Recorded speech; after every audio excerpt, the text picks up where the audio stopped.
Bonjour à tous et bonjour Amélie. Bonjour Coralie. Je suis ravie de te recevoir. J'avais envie de parler avec toi de l'organisme de colonie Révélo, dont tu es cofondatrice, Amélie Desvaux. Je vous la présente ici parce que mes enfants ont eu l'occasion d'aller dans une colo Révélo et j'ai été tellement ravie que j'avais envie de vous mettre en avant. Est-ce que tu peux nous parler un petit peu de en quoi cet organisme est un peu différent des autres?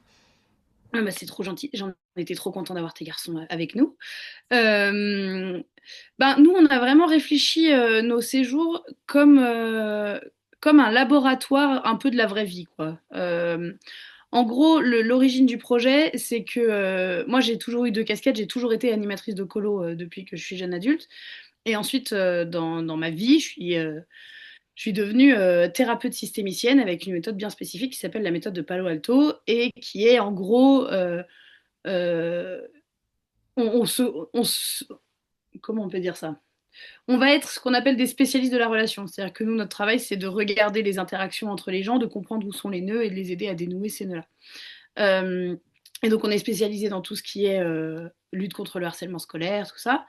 Mais un gros point de notre façon de voir les choses, c'est que les relations, ça s'apprend. En fait, que les compétences relationnelles, c'est un peu comme la grammaire, et donc que ça s'apprend, et donc c'est en s'entraînant dans différents contextes que on gagne en aisance. Et il se trouve que en côtoyant des enfants en colo et en ayant moi-même vécu des colos en tant qu'adolescente, je m'étais rendu compte que les colos, c'était un endroit où on pouvait expérimenter des choses, on pouvait tester des choses dans un cadre beaucoup plus sécurisant que l'école.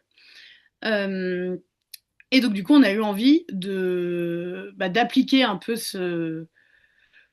ces outils qu'on connaît et qu'on utilise en thérapie et de se dire comment est-ce qu'on peut faire pour, sans faire de la thérapie aux enfants, parce que c'est évidemment pas le lieu en colo, mais comment est-ce qu'on peut leur transmettre un peu des notions, des compétences, en espérant que ça leur serve pour toute leur vie, quoi. Donc, on va partir de ce qu'ils vivent en colo. On va observer ce qui se passe avec les copains, on va attendre de voir ce que eux nous rapportent quand ils ont des situations. Et du coup, on a une équipe qui est formée à cet outil à ces outils de Palo Alto pour accompagner les enfants dans ce qui se passe en colo. Hmm. Voilà. Oui, c'est ça. C'est-à-dire qu'il y a une posture de l'adulte qui est bien différente. Alors, on va pas dire de toutes les autres colos, parce que chacun s'adapte, etc. Mais voilà, ce que tu nous racontes sur ta posture, l'école de Palo Alto et le harcèlement scolaire. Alors, c'est pas un hasard, hein. J'ai entendu parler de vous par Emmanuel Piquet, que ceux qui nous écoutent connaissent s'ils ont suivi le sommet du harcèlement scolaire. Et, ou indépendamment d'ailleurs, ils peuvent la connaître. Et, et ton approche, enfin l'approche de développer les compétences des enfants, elle suppose une posture de l'adulte qui est différente. Et là où moi je me suis retrouvée complètement, c'est que ces postures-là, et on en parlait juste avant, ces postures-là, elles sont assez proches de ceux que je cherche à transmettre aux parents en termes d'éducation positive, c'est-à-dire qu'il y a cette relation d'horizontalité entre l'adulte et l'enfant pour l'impliquer dans la démarche et qu'il soit acteur en fait de ce qu'il est en train de vivre, quoi. En s'adaptant évidemment à leur âge, à leurs compétences, au contexte. Voilà, en gros, on part du principe qu'on fait confiance aux enfants, on- par exemple, avec les ados, on va complètement choisir les règles avec eux, mais en même temps, ils savent très bien que si on se rend compte que c'est pas gérable, on refera un point tous ensemble pour trouver des règles qui leur conviennent, mais qui nous conviennent à nous aussi et où tout le monde peut être en sécurité, quoi. Mais ça va être, par exemple, quand les enfants choisissent un projet enfin, sur lequel ils travaillent un peu tout au long du séjour, quand un enfant vient nous demander de l'aide, notre premier réflexe, ça va être de ne pas leur en donner. C'est un peu Mm. paradoxal dit comme ça. Mais où nous, notre objectif, c'est vraiment qu'ils apprennent à chercher des solutions tout seuls, à s'entraider, et que l'aide à l'adulte, enfin la demande d'aide à l'adulte, soit vraiment un peu la dernière option, quoi. Donc, on est là pour leur dire, est-ce que tu as lu les consignes? Est-ce que tu as demandé à tel enfant qui a déjà fait cette étape? Et c'est vrai que les premiers jours, ils vont rester un peu comme ça, plantés à rien faire. Puis au Mm. fur et à mesure, en les... vu qu'ils n'ont pas d'autre choix que de puiser dans leurs ressources, parce qu'on ne va pas venir pallier tout- toutes les difficultés qu'ils peuvent rencontrer, petit à petit, on se rend compte que ils apprennent en effet à s'entraider, à se filer des coups de main, à faire du troc de conseils, ce genre de choses. Et en fait, ils gagnent en autonomie les uns avec les autres, quoi. C'est rigolo ce que tu dis parce que dans ma formation sur les disputes dans la fratrie, et tout à l'heure tu parlais des relations qui s'apprennent, une, une des choses que je transmets aux parents, c'est que quand l'enfant vient voir à l'adulte pour dire il m'a fait ça, la première réponse c'est ok, et qu'est-ce que tu as essayé?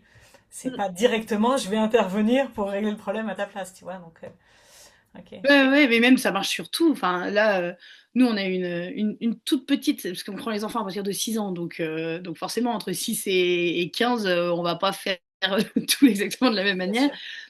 Et c'était la première fois qu'elle partait sans ses parents, sans un adulte de référence et tout. Et vraiment, mais c'était encore un bébé, surtout par rapport aux autres, quoi. Et elle venait nous voir, elle disait, j'ai les mains sales. Ah oui. Et donc, bah, automatiquement, nous, on a des trucs à faire, donc on a envie de l'apprendre, de lui dire, bah viens, on se lave les mains, puis ensuite tu retournes. Et on était là et on se forçait à dire, ah mince, et qu'est-ce que tu pourrais faire du coup avec ces mains sales? Et elle était là, bah je sais pas, elle était là, bah peut-être que on pourrait les échanger contre d'autres mains. Où est-ce qu'on pourrait trouver d'autres mains et où on faisait exprès de lui donner des solutions, mais où on se moquait pas, ou alors on riait Bien avec elle parce que sûr, ça la faisait rire aussi, bien sûr. mais où en fait, on la laissait un peu galérer avec ses mains sales jusqu'à ce qu'elle dise mais sinon je peux aller les laver. On était là bah mais c'est une super bonne idée, j'y ai même pas pensé, mais t'es brillante, Mhm. bravo quoi. Et où du coup bah, en fait au bout de 3 jours quand elle avait les mains sales elle pensait à se laver les mains toute seule sans Mhm. avoir besoin de passer par nous quoi. Ouais, Et bien c'est sûr. vrai que nous on en a beaucoup des enfants mais de tous les âges hein, qui vont partir du principe qu'il faut aller vérifier avec l'adulte ce qu'ils sont censés faire alors que en fait ils savent très bien ce qu'ils sont censés faire, il n'y a pas de Oui, bien sûr. Mais c'est mais ça rigolo ce prend que tu beaucoup dis. plus de temps. Ça prend beaucoup plus C'est de temps. ça. Hein. Au début. Au Oui, début. au C'est un début. investissement. C'est rigolo ce que tu dis d'ailleurs, parce que sur les idées farfelues, comme on pourrait les échanger, c'est aussi un des trucs que je file aux parents. Parce que ce que je trouve, c'est que ça donne la liberté à l'enfant de faire des erreurs, en fait, de donner des idées qui ont pas de sens. Et Mm. c'est pas grave. Et c'est vraiment quelque chose que nous, on veut pour nos séjours, c'est que ce soit des endroits où ils peuvent expérimenter et faire des erreurs sans que ce soit grave, en fait. Ouais, Que exactement.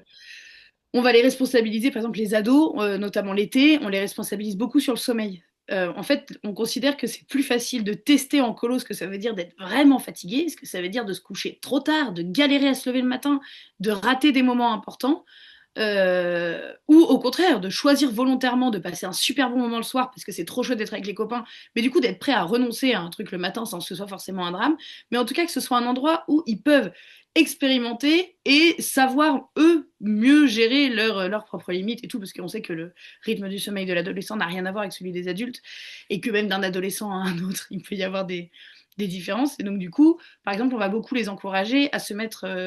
on fait pas les chambres tout de suite quand ils arrivent, on leur demande un peu de, voilà, de prendre le goûter ensemble, d'avoir appris un peu à se connaître dans le train, de manière à ce qu'ils puissent se mettre dans les chambres, certes par affinité, mais aussi par ah, moi je me lève tôt, moi je me couche tard, de manière à ce qu'ensuite ben, chacun soit à l'aise, quoi, et on réfléchit à des outils pour qu'ils puissent dormir comme ils veulent. Comment est-ce qu'on fait pour qu'ils mettent pas de réveil? Parce que du coup, bah, si on veut que chacun se lève à l'heure qu'il veut, si chacun met un réveil dans la chambre, c'est l'angoisse.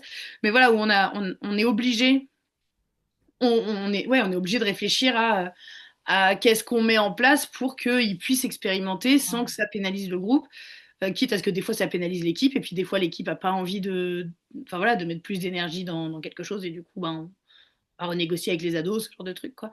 Mais, euh, mais c'est moins grave de mal gérer son sommeil en colo que de mal le gérer des semaines de lycée. Et du coup, nous, on aime bien que nos colos, ce soit un endroit où ils peuvent faire ça. Alors, on fait moins ça avec les 6 ans, on va pas se mentir. Hein.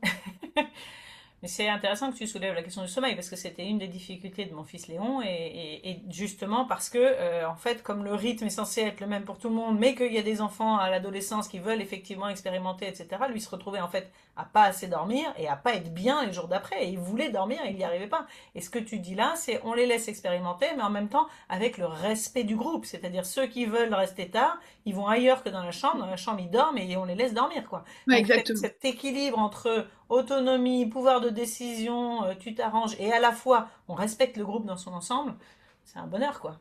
Bah, c'est juste un des trucs que moi je dis beaucoup aux parents en dehors des colos, du coup, mais que j'applique en colo aussi, c'est que tenir une règle, ça demande beaucoup d'énergie. Et donc, du coup, nous, on a très peu de règles. Mm.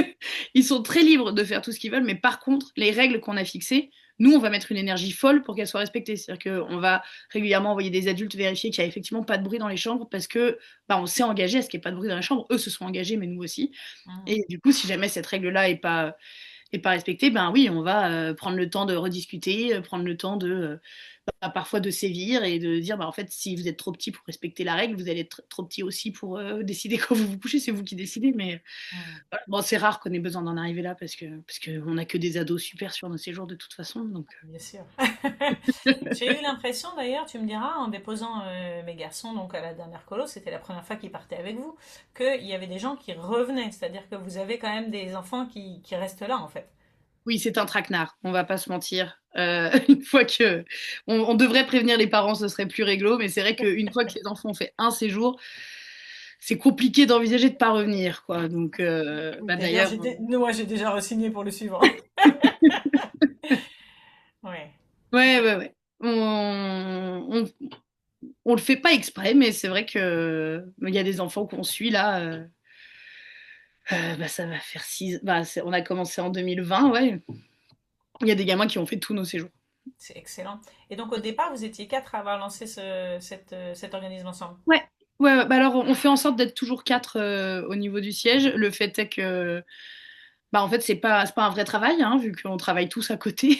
C'est du bonus qu'on fait sur notre temps libre. Et donc bah là ça fait deux fois qu'on a quelqu'un qui est repris par le capitalisme et donc qui est obligé de d'avoir moins de temps, mais souvent qui continue à faire des colos en tant qu'anime, quoi. Hmm. Mais ouais, du coup, on est quatre. Et là, en ce moment, dans les quatre, du coup, on est deux à être thérapeute systémicien. Il y a une infirmière et il y en a un qui est enseignant en lycée. Ok. Et du coup, c'est hyper intéressant. Elle est infirmière pédiatrique. Et donc, du coup, ça fait qu'on a bah ouais, des rythmes de vie, des façons de penser qui sont pas les mêmes. Et c'est ultra riche. Mais ce qui nous regroupe, c'est vraiment le modèle de Palo Alto, en fait, qui nous soude, quoi. C'est un outil qu'on a en global et qui est hyper intéressant. On se fait un séminaire, parce que du coup, nous, on n'a pas beaucoup de turnover. C'est un problème qu'ont les grosses boîtes d'animation. Nous, on doit plutôt dire à nos amis qu'on n'aura pas de la place pour tout le monde tous les ans. Hmm. Euh, et du coup, ça permet de les former d'année en année. Et c'est vrai que le niveau de l'équipe ne fait qu'augmenter, quoi. C'est un régal. Et puis c'est chouette parce que ça fait que tous les adultes sont compétents.